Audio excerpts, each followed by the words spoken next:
বছর দশেকের নাবালিকা টিউশন পড়ে বাড়ি ফিরছিলেন, তাকে যৌন নির্যাতন করে খুন করেছে এই অভিযোগ আসছে কুলতলি জয়নগর এলাকা থেকে। দুর্ভাগ্যের বিষয় আমাদের, যখন তিলোত্তমাকে নিয়ে সারা রাজ্য নয় সারা দেশ উত্তাল, সেই সময় রাজ্যে এ ধরনের ঘটনা কিভাবে ঘটে যাচ্ছে।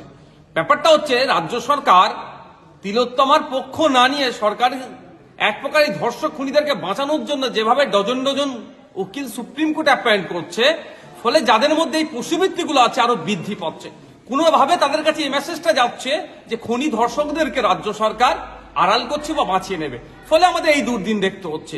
আমি সরকারকে ধিক্কার নিন্দা জানাচ্ছি। তিনি ল অ্যান্ড অর্ডার সিচুয়েশন যে ক্রিয়েট হচ্ছে বা এই ধরনের ঘটনা ঘটছে, এটাকে রোধ করতে ব্যর্থ হয়েছে।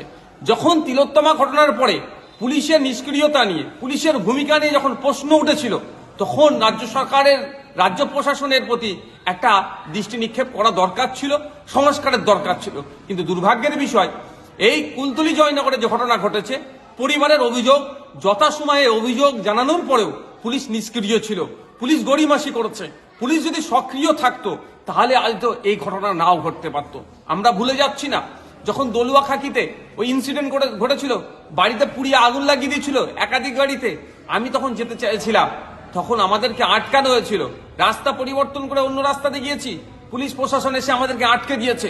পুলিশ সেই সময় যে সক্রিয়তা দেখিয়েছিল আমাদেরকে, এই আমার নাবালিকা বোনটার জন্য যদি, এই বছর দশেকের বোনটার জন্য যদি পুলিশ সক্রিয় হতো, তাহলে হয়তো এই দিন দেখতে হতো না।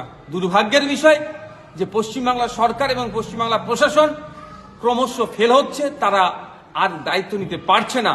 আমি আশা করব মুখ্যমন্ত্রীর কাছে, পুলিশ প্রশাসনের কাছে দ্রুত এর সাথে, এই খুনের সাথে, এই যৌন নির্যাতনের সাথে যে বা যারা যুক্ত আছে প্রত্যেককে গ্রেপ্তার করে ফাস্ট ট্র্যাক কোর্টের মাধ্যমে দ্রুত শাস্তির ব্যবস্থা করা হোক।